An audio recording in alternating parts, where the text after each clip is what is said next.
Holmes, The Blue Diamond by Sir Arthur Conan Doyle. Chapter 1. An Old Hat.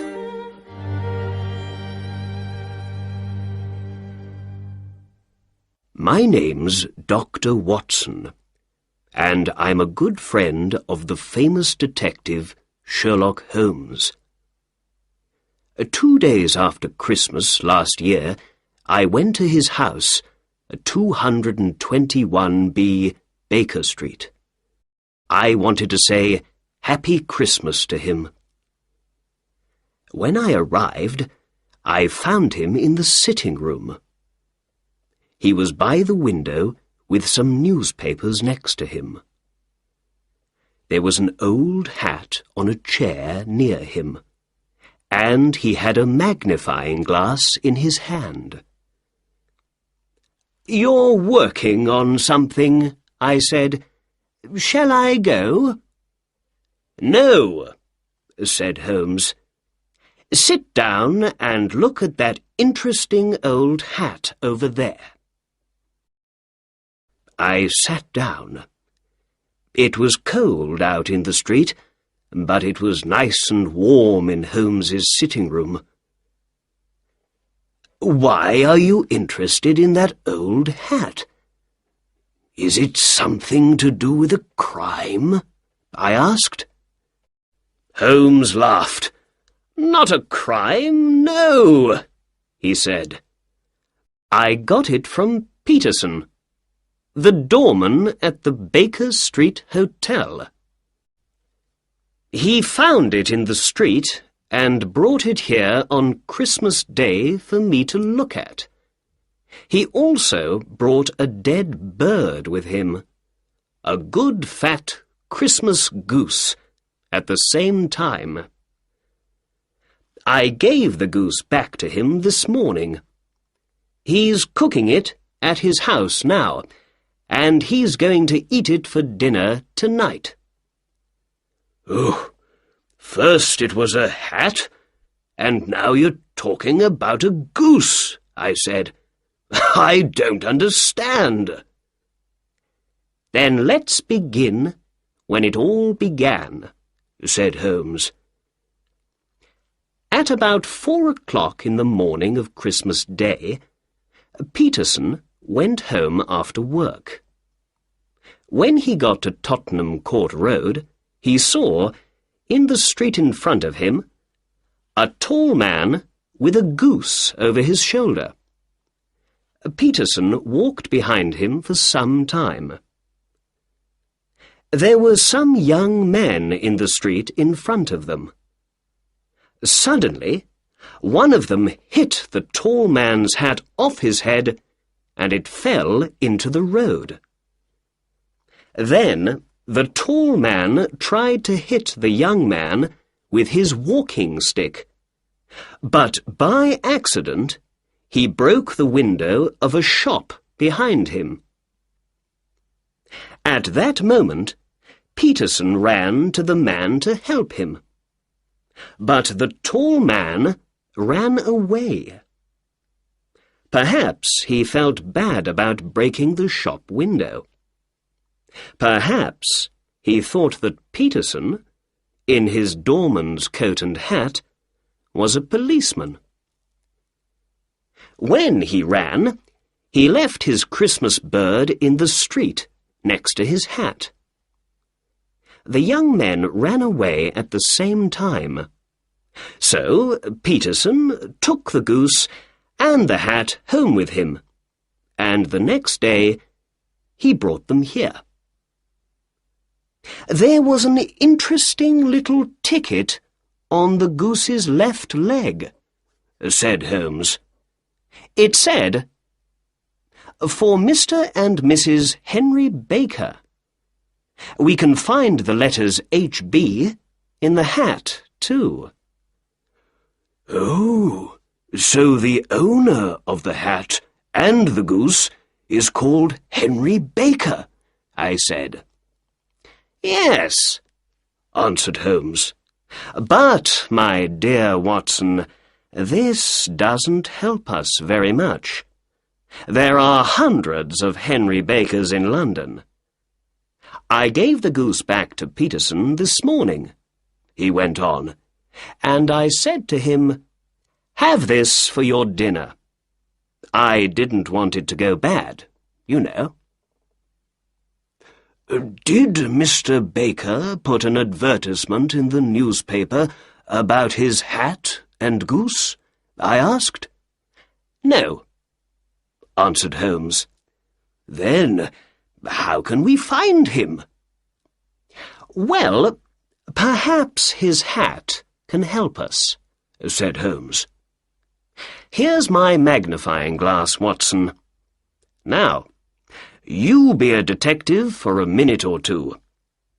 What can you tell me about the owner of this hat?" I took the magnifying glass and looked at the hat.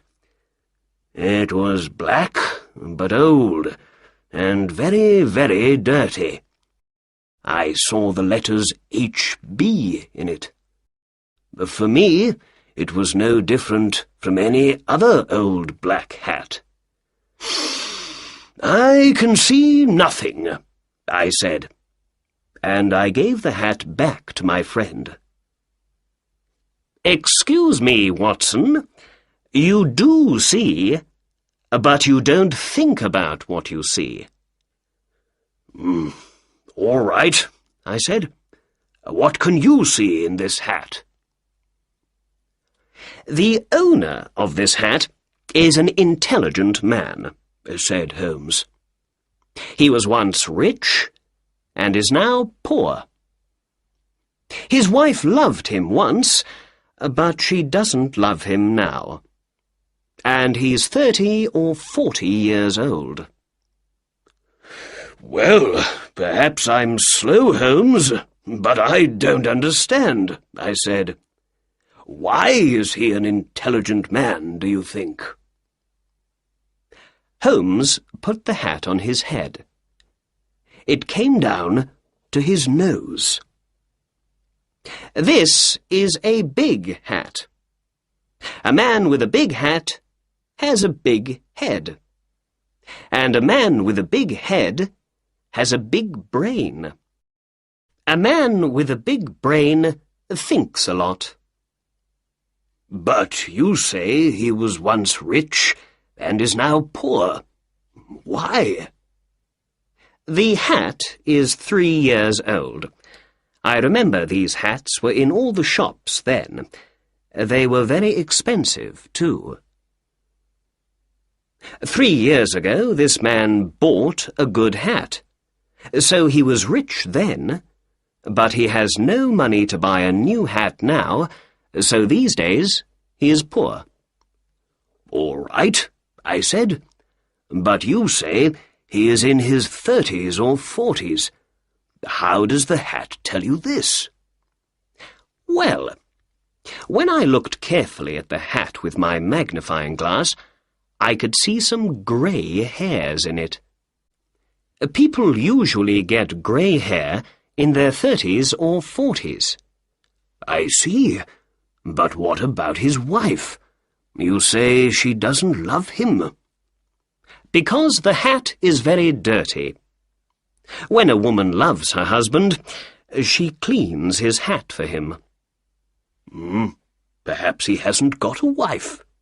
"Yes, he has. Remember the ticket on the goose's leg?"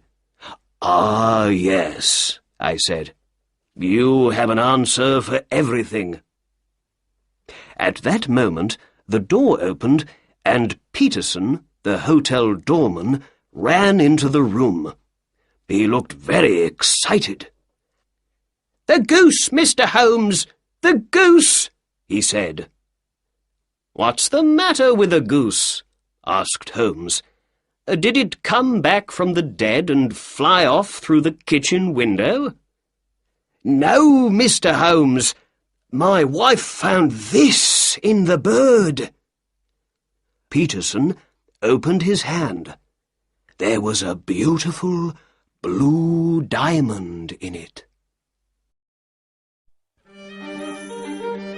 Chapter 2. The Blue Diamond.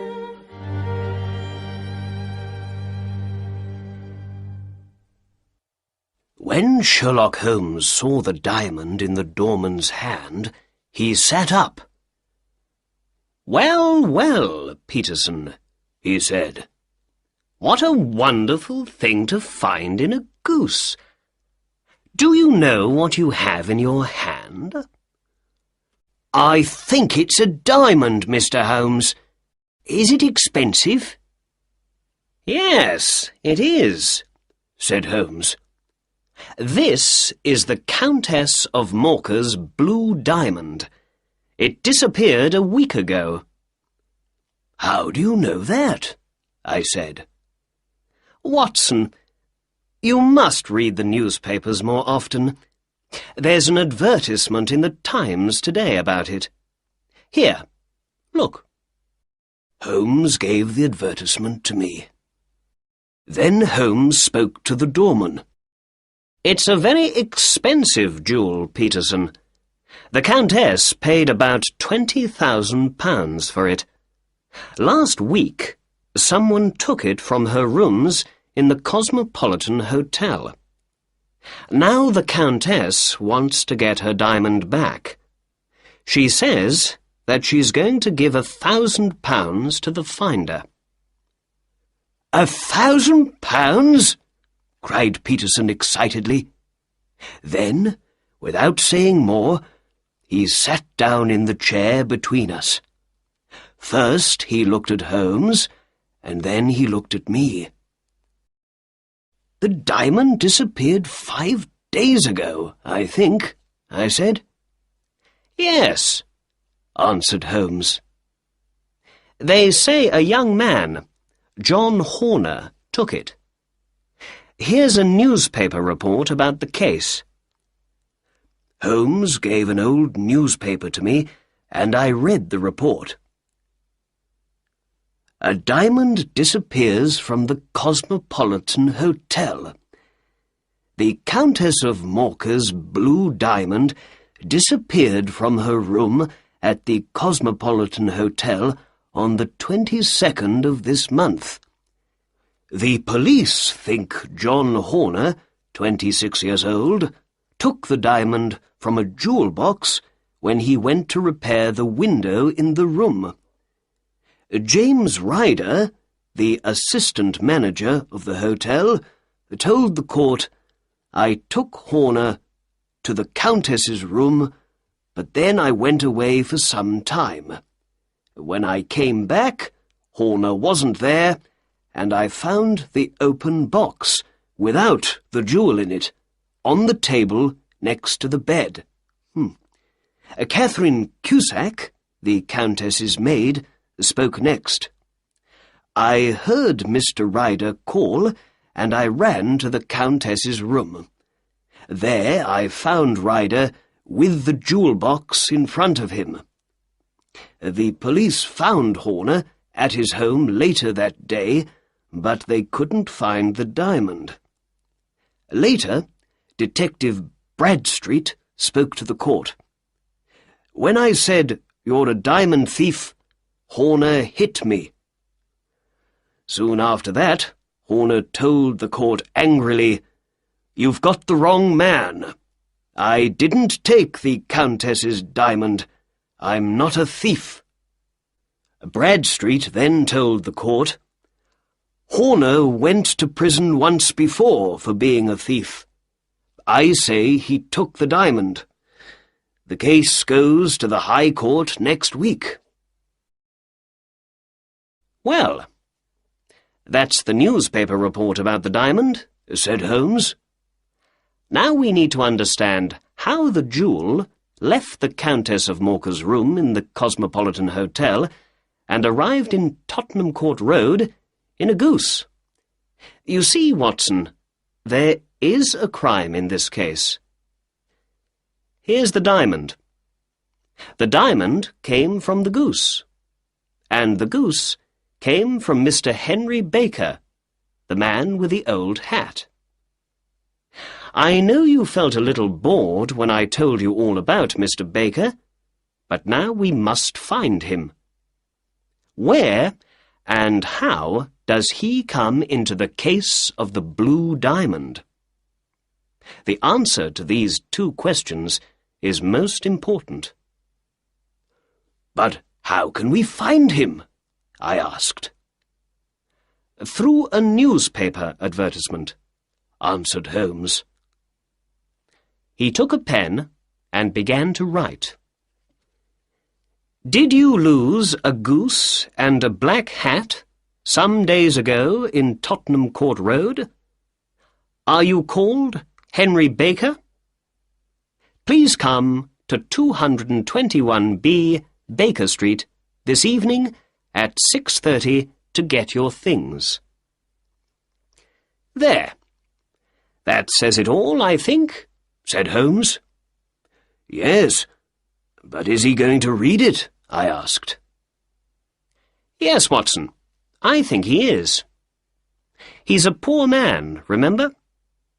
At the time he was afraid because of his accident with the shop window, but now I believe he feels very sorry about running away and thinks, 'Why did I leave that bird in the street?' Perhaps he looked for a newspaper advertisement about it yesterday. I think he's going to look again today, too. What's more, we've got his name in the advertisement, so I believe his friends are going to see it and tell him about it." "Yes, I see," I said. Holmes gave some money to the doorman and said, "Peterson, please go down to the newspaper offices and put this advertisement in all the evening newspapers." "Very good, sir. And shall I leave the diamond with you, sir?" "Yes, Peterson. And I say, Peterson, after you leave the newspaper offices, can you buy a goose and bring it back here? We need a new bird for Mr. Henry Baker when he comes. Your family is eating the old one for dinner today, so he can't have that." The doorman went out of the door and down the street. Chapter 3. Mr. Henry Baker.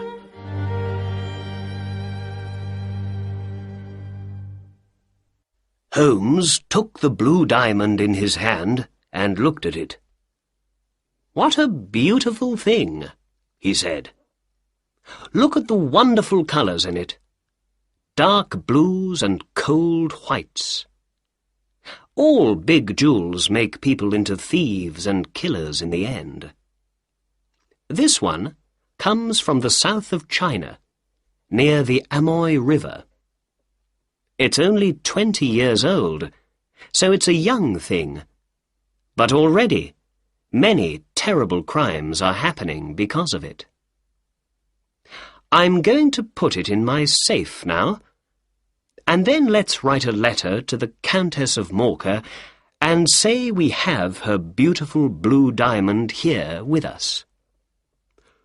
"But Holmes," I said, "I don't understand. Is that young man Horner innocent after all?" "I don't know." "And what about Henry Baker? The tall man with the hat and the goose. Is he the jewel thief, perhaps?" "No, I don't think he is. I believe he's an innocent man. I don't think he knew there was an expensive diamond in his goose. A jewel worth more than £20,000. But let's wait and see. Perhaps Mr. Baker's going to answer our advertisement this evening, and then we can learn something more about him." "All right," I said. "I can come back after work this evening. I'm very interested in the answer to this case." "Good," replied Holmes. "Dinner is at 7 o'clock. I got to Baker Street at 6:30 that evening. There was a tall man already at Sherlock Holmes's front door when I came down the street. He wore a long winter coat and had a Scottish hat on his head. When I arrived next to him, the door opened. Mrs. Hudson, Holmes's housekeeper, said, "Good evening" to the two of us, and we went in and upstairs to Holmes's room. "Mr. Henry Baker, I believe," said Holmes to the man when he came in. "Please, sit down." Holmes looked at me and smiled.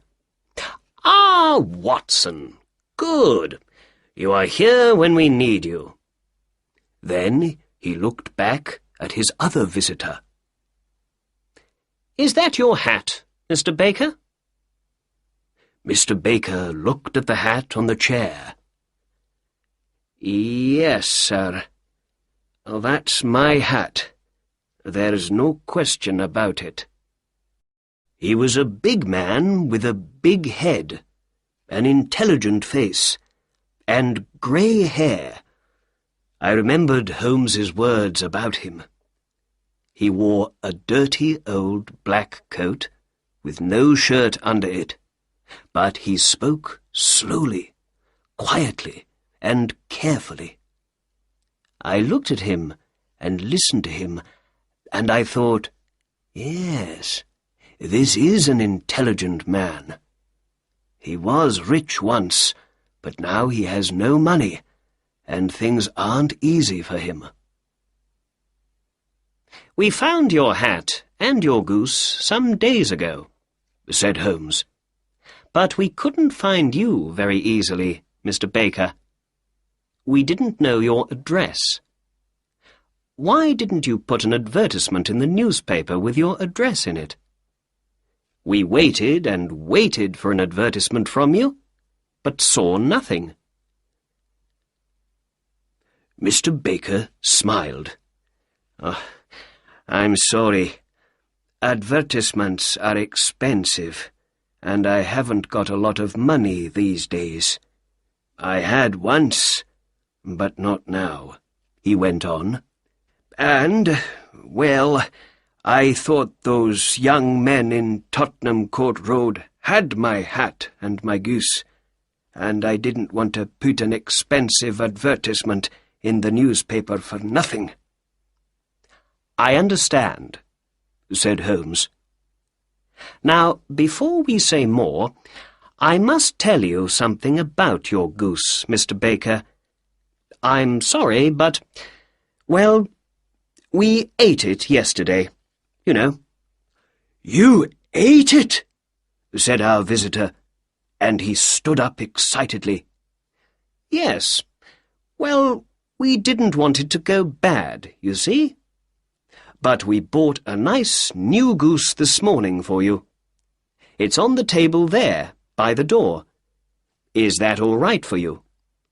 "Oh, yes, yes," said Mr. Baker happily. He sat down again. "And let's see. I think we have your old goose's feet, head, and everything from inside it in the kitchen. Do you want those?" The man laughed. "No, no," he said. "But I'd like to take that nice new goose home with me. Thank you very much." Sherlock Holmes looked at me with a little smile. "Very well," he said to Mr. Baker. "There is your hat, and there is your bird. Please take them.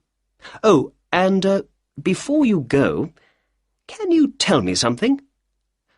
Where did you get your goose? I know a lot about geese, and that was a very good bird, I can tell you." "Well, sir," said Baker. He stood up and took his hat and the goose in his hands.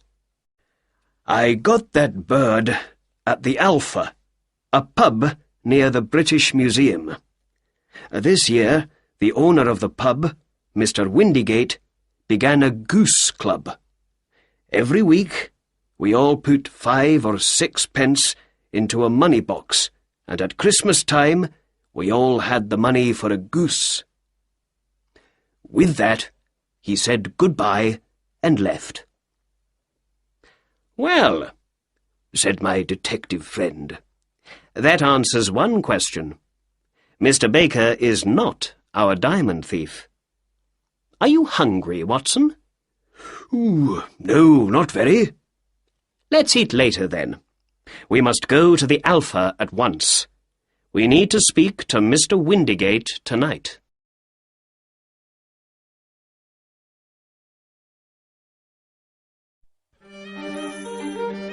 Chapter 4. To Mr. Breckenridge's. Holmes and I put on our coats and hats and went out into the cold winter street. The sky was dark over our heads. We walked east, and in a quarter of an hour we stood in front of the Alpha. Holmes opened the door, and we went in. In the pub, the owner, Mr. Windigate, gave us some beer. "Is this beer good?" Holmes asked him. "I ask because I know your geese are very good. Mr. Henry Baker told us all about your goose club." "Oh, yes, but those geese weren't our geese. They came from a man with a little shop in Covent Garden. Breckenridge is his name." "Thank you, my good man," said Holmes. We paid for our beer and drank it. Then we walked out of the warm pub and into the cold night again. "Now for Covent Garden," said Holmes, and we walked down the street past the British Museum. "Remember, Watson, it all began with a goose, but it finishes with 7 years in prison for young Mr. Horner. Perhaps we can learn more about this interesting case in Mr. Breckenridge's shop." We walked south and soon came to Mr. Breckenridge's shop. Breckenridge and a boy were at the door. It was nearly time to close for the night. "Good evening. It's a cold night," said Holmes. "How can I help you?" asked Breckenridge. Holmes looked at the empty shop window. "No geese, I see," he said. "There are some in that other shop, there behind you." "Ah, but I came to you because I hear your geese are very good. Breckenridge's birds are the best," he said. "Who said that?" "The owner of the Alpha." "Ah, yes. He had 24 of my geese 2 days before Christmas." "They were very good birds, too. Where did you get them?" "I'm not going to tell you," said Breckenridge angrily. "Again and again people come and talk to me about those geese, and I don't like it. I paid good money for them. I took them to the Alpha, and then I forgot all about them. And then all the questions began. Where are the geese? How much do you want for them? Who did you sell them to? Why are people interested in them? I don't know. They aren't the only geese in London, you know." "I know," said Holmes. "But who asked you all those questions before? Not me. I had nothing to do with that, you know. But now I need your help. We ate a goose at the Alpha, and I say it was a country goose. But my good friend, Dr. Watson here, says it was a London goose. Which of us is right? It's an important question. £5 goes to the winner." "Well then, you lose, and your friend is the winner," said Breckenridge. "That goose came from London." "I can't believe that," said Holmes. £1 says I'm right. Very well, said Holmes, and he took out £1.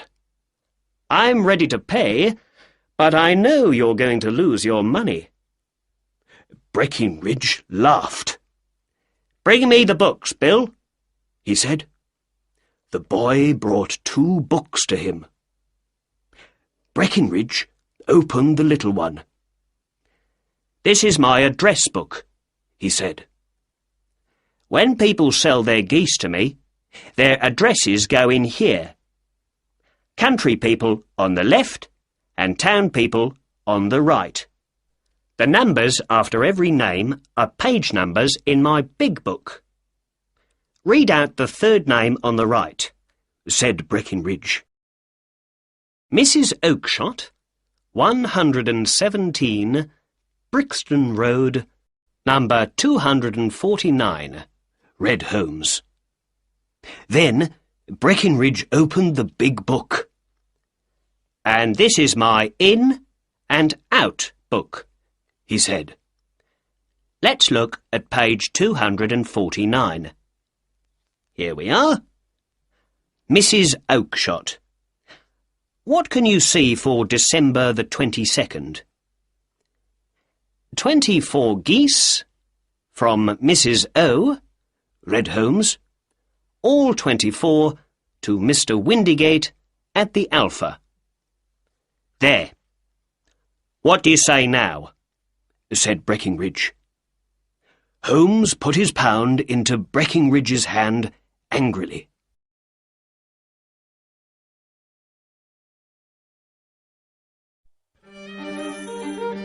Chapter 5. A Weak Little Man.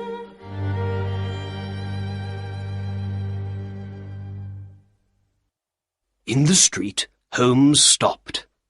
Suddenly, he wasn't angry. He began to laugh. You see, Watson, he said, Breckinridge didn't want to tell me Mrs. Oakshott's name and address at first, but later, when he saw he could easily get £1 from me, he told me everything. And he said something very interesting when he got angry. Did you hear? Other people are asking questions about those geese. Suddenly, there was a lot of noise from Mr. Breckinridge's shop behind us. We looked back at it. Breckinridge stood, tall and angry, in front of his shop door. A weak little man stood in front of him in the street. Look, you, Breckinridge shouted. I don't want to hear any more about those geese. Mrs. Oakshott can come and speak to me when she wants, but not you. You have nothing to do with it. Did I get the geese from you? No, but one was my goose, I tell you, cried the little man. Then ask Mrs. Oakshott for it. But she told me ask Mr. Breckinridge for it. Well, that's nothing to do with me. I don't want to hear any more from you. Do you understand? Now go away. Breckinridge closed his shop door angrily, and the little man ran off down the dark street. Perhaps we don't need to visit Mrs. Oakshott in Brixton Road after all, said Holmes to me quietly. Let's talk to that man. Perhaps he can help us. Holmes walked quickly up behind the little man and put a hand on his shoulder. The man stopped and looked back over his shoulder at us. His face was white. Who are you? What do you want? He asked weakly. Excuse me, said Holmes, but I heard your questions to that shop owner. I think I can help you. Who are you? And how can you help me? My name is Sherlock Holmes, And it's my job to know things other people don't know. But you can't know anything about this. Excuse me, I know everything. You want to find 24 geese. Mrs. Oakshott of Brixton Road sold them to Mr. Breckinridge here. He sold them to Mr. Windygate, the owner of the Alpha, and Mr. Windygate sold them to the people in his goose club. Oh, sir, this is wonderful. Oh, I'm very happy to meet you, said the little man excitedly. You are right. I am very interested in those geese. Oh, more than I can say. Why don't we go to a warm room in my house for a talk, then? I don't like standing here in the cold street. Holmes put out his arm, and a cab stopped for us. But before we go, can you please tell us your name? The little man looked at Holmes and then at me before he answered.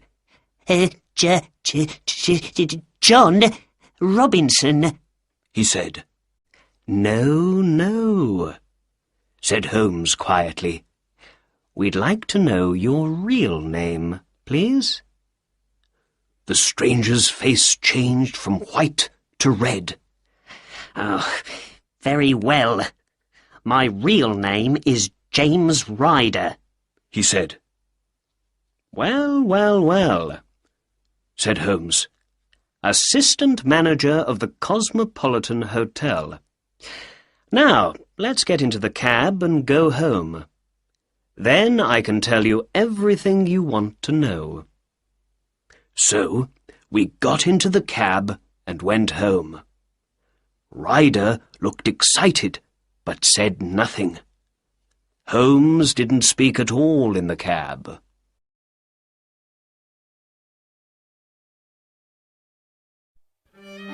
Chapter 6. 1 or 2 questions.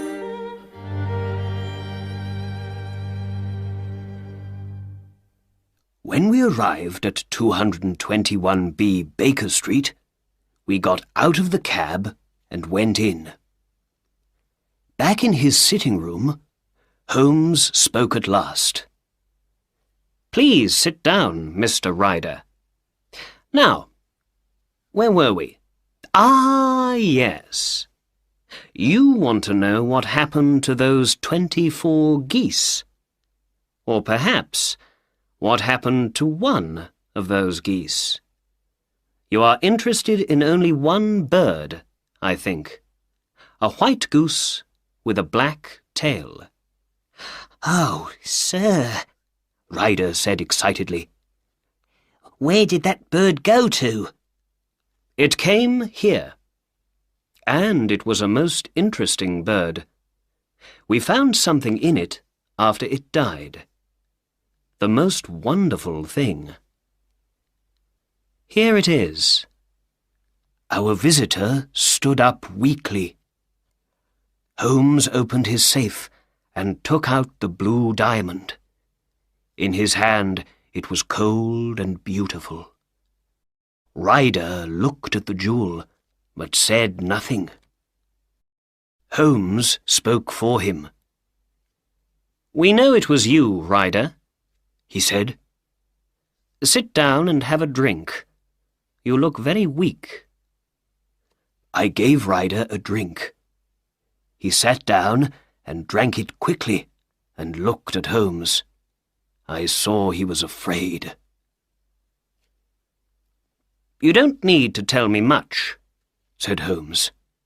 I know nearly everything about the case, but I have 1 or 2 questions to ask.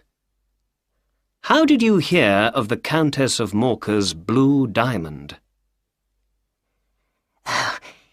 Catherine Cusack. Her maid told me, said Ryder. I see. Holmes went on.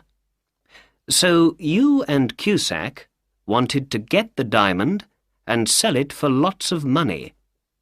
You asked John Horner to come and repair the window in the room, because you knew of his time in prison. When he left, you took the diamond from the Countess's jewel box. Then you called the police. They came at once. Because of Horner's time in prison, they believed he was the thief. It was all very easy. Then— "Oh, please, please," cried Ryder, now on the floor at Holmes's feet. "think of my father.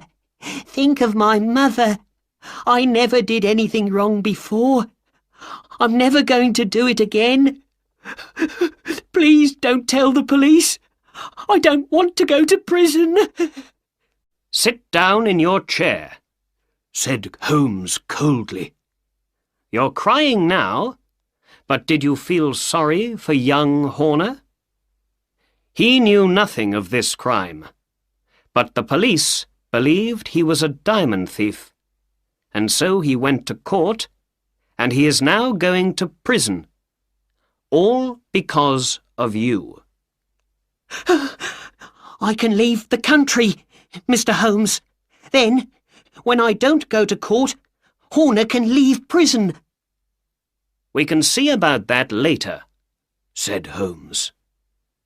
"But now, please tell me, Mr. Ryder, how did the diamond get from the hotel into a goose? And how did the goose get into a shop?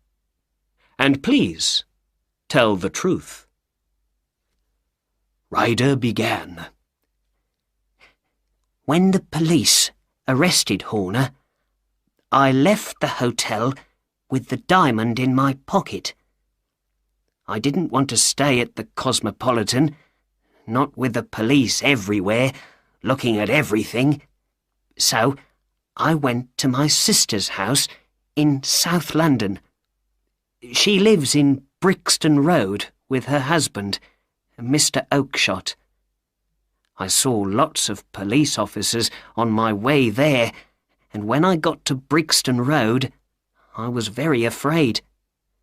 'What's the matter?' my sister asked. I told her about the diamond thief and about the police arresting Horner. Then I went into the back garden to smoke and think. What could I do with the diamond now? In the garden, I remembered my friend Maudsley. He began well, but he went bad, and in the end he went to prison for his crimes. Perhaps he knows about selling diamonds, I thought. So I decided to visit him at his home in Kilburn in North London.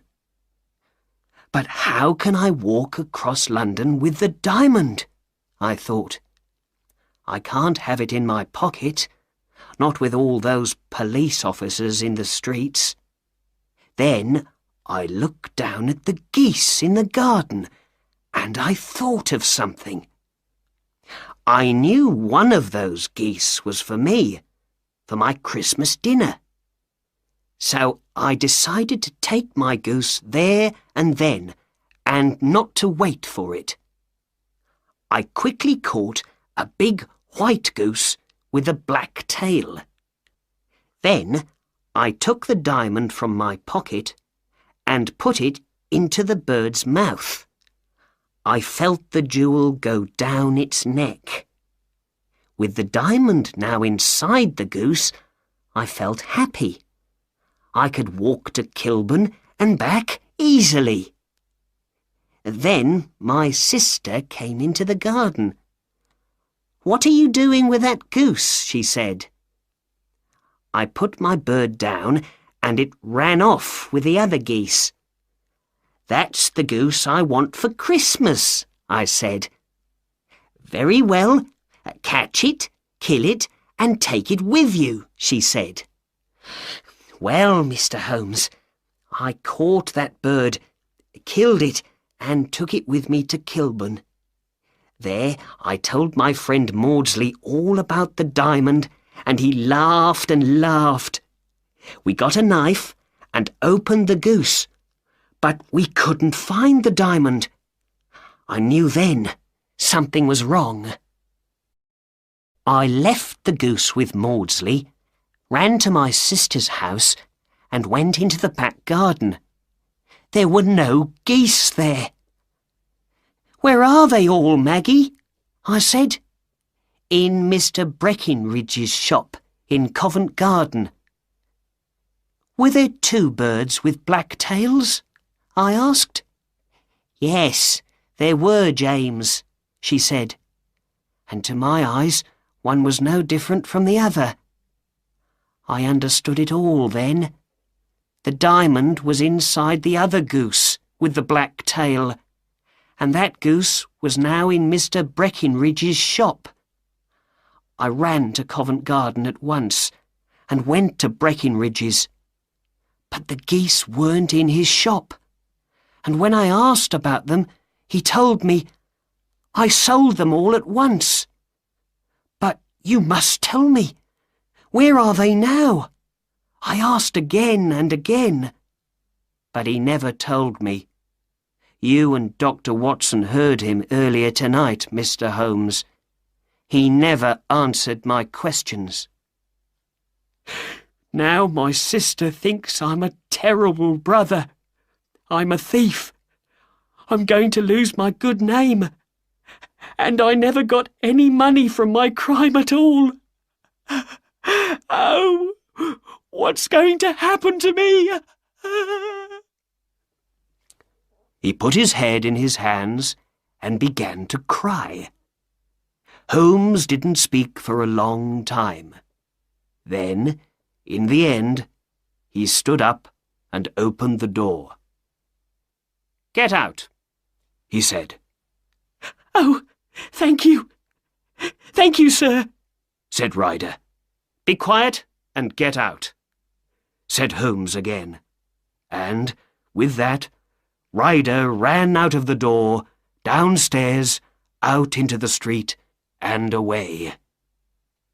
"After all, Watson," said Holmes, "it's not my job to do the police's work for them. And young Horner's going to be all right. Ryder isn't going to go to court now. Without him, the police have no witness to say Horner was the thief.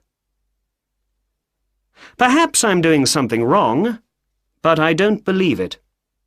I think I'm helping Ryder to be a better man. Send him to prison now, and you make him into a thief for life. But now he's afraid. He's not going to go wrong again. We found the solution to the crime, and that makes me happy. And it's Christmas after all. And Christmas is a time to be nice to other people, I believe. And now, Watson, let's ask Mrs. Hudson to bring in our dinner."